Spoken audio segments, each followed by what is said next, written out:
Olá pessoal, aqui é o Velgas, hoje dia 10 de agosto de 2026, 11 horas, horário de Brasília. Escassez de mísseis impacta a defesa ucraniana. E essa escassez de mísseis é causada pela guerra contra o Irã.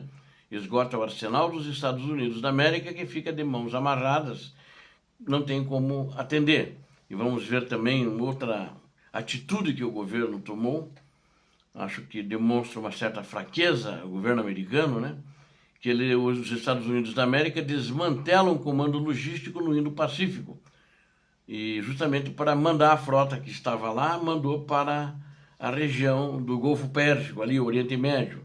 E também o Estreito do Hormuz fechado, esse fecha, abre, dispara o petróleo bruto. Às vezes cai, mas a queda, na realidade, lógico, em quantidades grandes ajuda, mas não é significativa de chegar aos patamares anteriores a essa guerra. E um dado interessante que eu vou falar aqui para vocês também, a China nega motores da classe gelo à Rússia. Então vamos analisar essa relação com a Rússia, que não é uma relação, estamos sempre com você, qualquer coisa que você precisar, estamos assim. Então a relação já mudou, ou talvez nunca foi a mesma. Eu sempre disse que a China tinha essa relação com a Rússia de interesse apenas, né? Não era algo que dava para levar a sério, mas acho que a Rússia também pensava assim. Só que ela pensava que estava enganando a China, mas não está. Errou a começar a guerra na Ucrânia, que ele não vai chamar de guerra, segundo informações, mesmo que ele faça mobilização. Então vamos ver como é que a coisa vai seguir aí mais em frente. Bom, nesse vídeo, vou fazer o resumo que eu sempre faço todos os dias, né? É um vídeo que, na minha opinião, é muito impactante, é inédito. Nós vamos revelar para vocês o esgotamento crítico dos arsenais militares dos Estados Unidos da América, devido ao conflito contra o Irã, reduzindo o estoque de interceptadores Patriot para menos de 1.700 unidades e paralisando os envios de sistemas ATACMS para a Europa. Esses sistemas ATACMS justamente iriam ser mandados para a Ucrânia. Como eles não vêm, a Ucrânia comprou, que eu já falei no vídeo de ontem, comprou 70 mísseis ATACMS, que é pouco ainda, né? Mas comprou 70 da Turquia. E as consequências brutais dessa escassez, eu vou analisar aqui para vocês, na linha de frente ucraniana, a vulnerabilidade gerada no Indo-Pacífico, também com a retirada de parte da frota, uma parte significativa, a disparada do barril de petróleo Brent, que está acima de $100, e as restrições tecnológicas impostas pela China, que sabotaram os planos árticos da Rússia. Peço a você, que não é inscrito, inscreva-se no canal, dá um apoio para nós, para o canal, fortaleça agora mesmo, deixe o seu like de apoio, compartilhe este conteúdo geopolítico nas suas redes e comente abaixo o que você achou dos novos blindados com inteligência artificial desenvolvidos por Moscou e Pequim. Estão desenvolvendo, né? Vou falar sobre isso também. A guerra esgota o arsenal dos Estados Unidos. A guerra em curso, travada pelos americanos contra o Irã, provocou uma redução severa nos estoques de armamentos de alta tecnologia de Washington. O esgotamento afeta diretamente os mísseis de defesa aérea de última geração, criando vulnerabilidades para os aliados americanos. Investigações publicadas pelo jornal The New York Times apontam que os americanos dispararam mais de 1.500 mísseis interceptadores Patriot durante as batalhas no Oriente Médio. Pô, é míssil, hein? Isso significa, se eles dispararam mais de 1.500, os iranianos dispararam também mais de 1.500 mísseis que eles tiveram que segurar. E alguns a gente sabe que não seguraram, que atingiram seus alvos. Essa utilização massiva reduziu de forma alarmante o estoque atual do Exército. E o Exército está com um estoque atual de 1.700 unidades, que estão em condições de uso, né? Estão pressionando o fabricante, que não consegue de uma hora para outra dobrar, triplicar a sua produção. A falta de mísseis Patriot no inventário global é acompanhada pela redução crítica também nos estoques de mísseis balísticos de longo alcance, ou ATACMS, que a Ucrânia já tem poucos também, que vieram no início do governo Biden, né? Quer dizer, foram sendo alimentados depois novamente, mas a maioria veio tudo no governo Biden ainda, tal como os Patriot, os lançadores, etc. Diante desse cenário operacional adverso, os Estados Unidos, Washington, foi obrigado a adiar os cronogramas de envio de mísseis táticos para parceiros na Ásia e na Europa. Os da Europa atingem certeiramente a Ucrânia. Em resposta imediata à crise, o Departamento de Defesa dos Estados Unidos passou a exercer forte pressão sobre os fornecedores do setor industrial. O porta-voz do Pentágono, Sean Parnell, confirmou publicamente que medidas administrativas urgentes foram adotadas para agilizar a aquisição de novas munições pesadas. A iniciativa central inclui uma carta oficial assinada pelo secretário de Defesa, Steve Feinberg, enviada às principais fábricas contratadas. O documento exige a apresentação de planos técnicos detalhados em um prazo máximo de 21 dias para acelerar a linha de montagem. Na correspondência, o Feinberg, o ministro da Defesa, declarou de forma contundente que ciclos de desenvolvimento plurianuais são considerados inaceitáveis na atual conjuntura. Eu chamei o Feinberg de ministro da Defesa. Na realidade, nos Estados Unidos, eles não são chamados de ministros como no Brasil. Eles são chamados de secretários, né? Então, secretário de Estado. O secretário determinou a capacidade instalada das fábricas americanas seja expandida imediatamente para responder ao ritmo imposto pelas ameaças mundiais. E, enquanto isso, a escassez de mísseis prejudica a defesa ucraniana. Essa é uma análise muito importante, foquei mais com exclusividade na Ucrânia. Mas isso que eu falei antes é da consequência aqui na Ucrânia, né? O déficit acumulado na infraestrutura de munições dos Estados Unidos está afetando a Ucrânia de maneira extremamente aguda na linha de frente.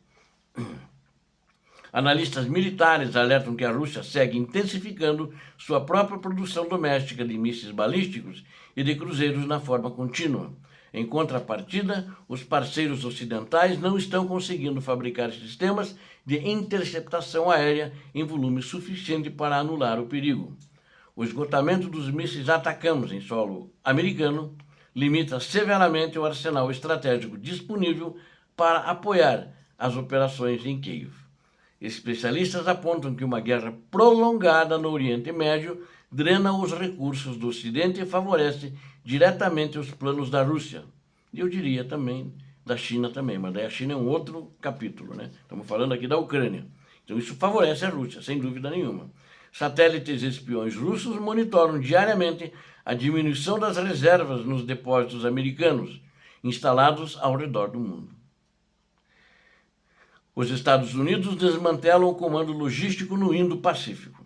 As consequências de longo prazo da falta de armas convencionais estão redesenhando o mapa da segurança tática na região asiática.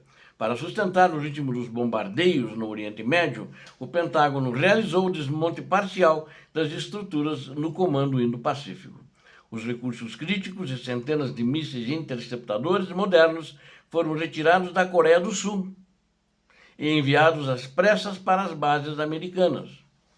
Um grupo de ataque liderado por porta-aviões, além de vários destroyers navais de escolta aérea, abandonaram suas posições originais de vigilância.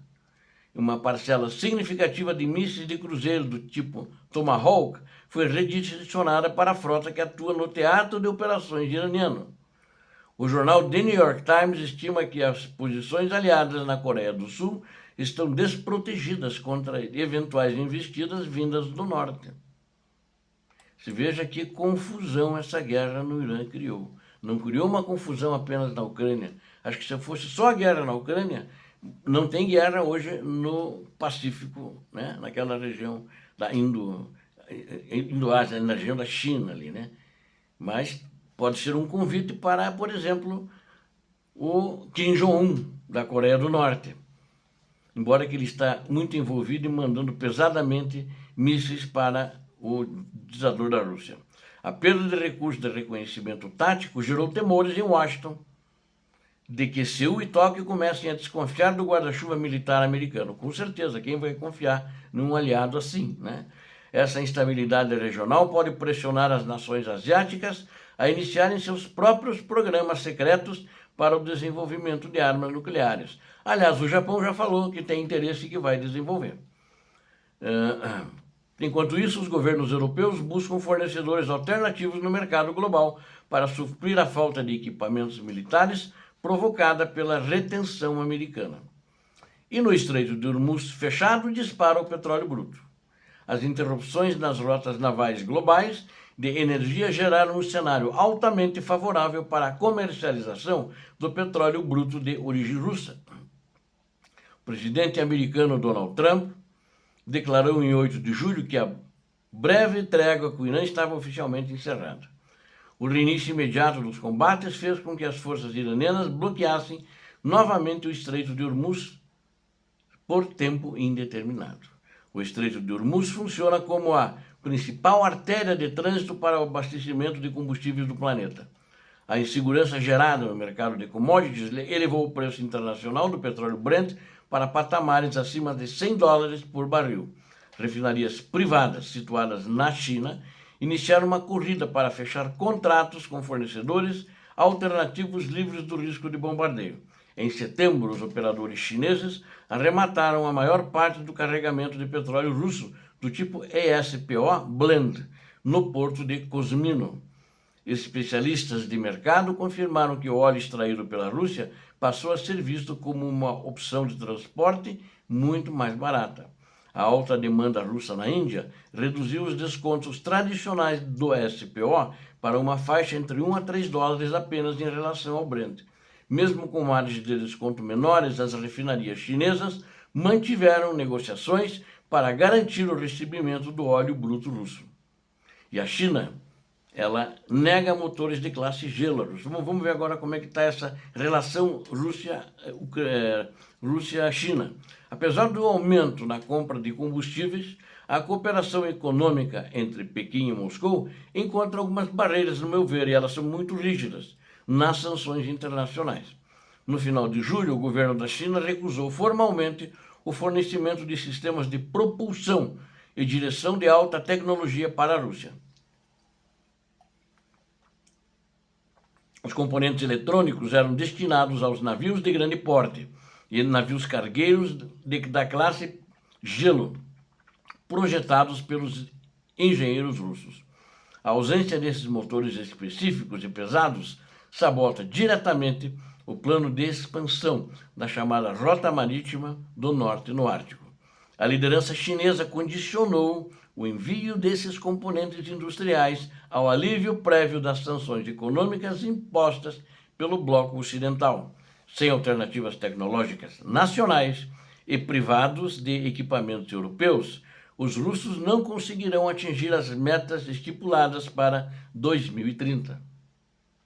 O planejamento russo previa a construção de dezenas de navios quebra-gelo especializados para o transporte de gás natural liquefeito. O fracasso na aquisição dos propulsores da China obrigou o governo russo a cortar de forma drástica suas projeções de transporte de carga no Ártico. No entanto, o bloqueio comercial na área marítima contrasta com o avanço da cooperação militar bilateral, direta entre os dois países, China e Rússia. Documentos secretos vazados comprovam que engenheiros russos e chineses trabalham juntos num projeto de blindados de última geração. Os novos tanques de guerra serão equipados com sistemas autônomos de inteligência artificial, voltados ao controle tático de enxames de drones. Registros militares confirmam que mais de 180 soldados russos concluíram também treinamentos táticos e avanços em bases secretas na China. Da mesma forma, mais de 550 oficiais das Forças Armadas chinesas foram enviados para treinamentos em campos de testes em solo russo. Então, a cooperação militar vai bem. Tem outras que não vão tão bem, como eu falei anteriormente. A conclusão literária que eu vou falar para vocês aqui, literalmente. Bom, na minha conclusão, o cenário político atual mostra que a drenagem dos mísseis americanos no Oriente Médio cria uma brecha temporária, espero que seja temporária, perigosa na linha de suprimentos ucraniana. Isso é perigoso. Contudo, as limitações tecnológicas impostas pela China na área de propulsão marítima provam que a aliança entre Moscou e Pequim é frágil e restrita. Ela não quis fornecer esses equipamentos de propulsão marítima, no entanto, ela compra petróleo que também é sancionado. E a Índia, que tinha parado, parece que voltou a comprar também. Enquanto a indústria dos Estados Unidos acelera suas fábricas em 21 dias para restaurar a liderança logística na produção de munições, principalmente munições, né?